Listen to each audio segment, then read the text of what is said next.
Presiden Prabowo tidak mau omon-omon lagi dalam menangani masalah kebocoran sumber daya alam Indonesia ke luar negeri. Beliau memanggil menteri-menterinya juga penegak hukum ke Hambalang, kediaman pribadi Presiden Prabowo Subianto, teman-teman. Apa yang dibahas, teman-teman?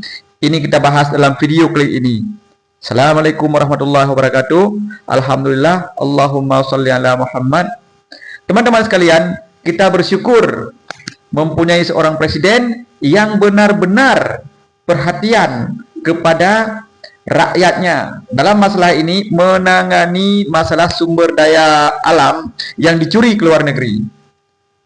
Pak Presiden Prabowo memanggil petinggi-petinggi penegak hukum, jaksa, kapolri, panglima, juga menteri-menteri, SDM, dan sebagainya ke kediaman beliau hari Minggu, teman-teman.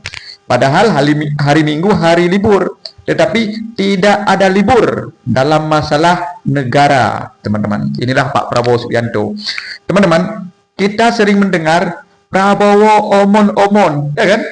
Nah, tapi kali ini beliau sangat tegas meminta kepada semua jajarannya untuk menindaklanjuti apa yang terjadi di tambang-tambang ilegal yang tidak bisa dimasuki oleh aparat. Selama ini dianggap aparat tidak bisa memasuki tambang-tambang ilegal. Juga masalah hutan, ya kan? Menteri Pertahanan, kita tahu kan Menteri Pertahanan siapa kan? Dia sangat pro kepada presiden. Nah, jadi teman-teman kita lihat tentara-tentara ikut mengamankan hutan-hutan Indonesia. Bahkan ini bermasalah juga. Rakyat mempermasalahkan, kok tentara turun? Inilah rakyat, teman-teman. Jika sesuatu terjadi, maka selalu salah. Padahal kalau tidak turun tentara, mereka tidak takut. Jadi wajar Pak Prabowo yang seorang militer menyuruh tentara yang turun. Mungkin selama ini kepolisian tidak ditakuti lagi, ya kan? Kalau tentara kan tegas ya. Pop, pop, pop, pop. Nah, begitulah teman-teman. Jadi ini bukan omon-omon lagi. Pak Presiden Prabowo langsung tegas. Tolong, bahkan kemarin mengatakan bahwa untuk apa bintang 4 kalian kalau tidak berguna untuk rakyat? Presiden Prabowo sudah tahu bocorannya. Beliau membeli data di luar negeri tentang hasil kekayaan alam yang dijual ke sana tidak sesuai dengan laporan di dalam negeri. Artinya apa, teman-teman? Presiden Prabowo sudah tahu semua siapa pemain-pemainnya. Kenapa Pak Presiden masih membiarkan? Belum memecat atau mencopot mereka.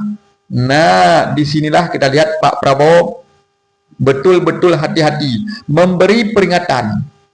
Saya rasa jika kali ini mereka masih menganggap Pak Prabowo ini omon-omon, maka akan banyak terjadi pencopotan di kementerian. Ya, karena ini bukan yang pertama teguran kepada menteri dan penegak hukum. Ini sudah beberapa kali, teman-teman. Apa yang akan terjadi dengan Kapolri, Panglima jika nanti dicopot? Ya pastinya ya seperti biasalah.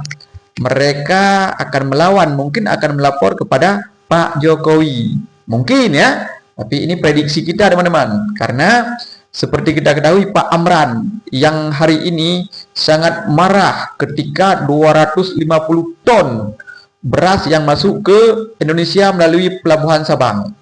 Nah, artinya Pak Amran sebagai Menteri Pertanian sudah patuh kepada Panglima tertinggi. Siapa Panglima tertinggi? Itulah Presiden Prabowo Subianto.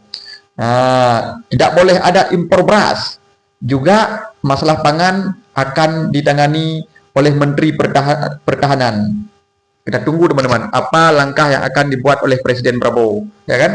Nah, jadi kita dukung terus Presiden Prabowo, semoga tidak omon-omon. Presiden Prabowo jelas, tegas. Nah, saya akhiri, teman-teman. Wassalamualaikum warahmatullahi wabarakatuh.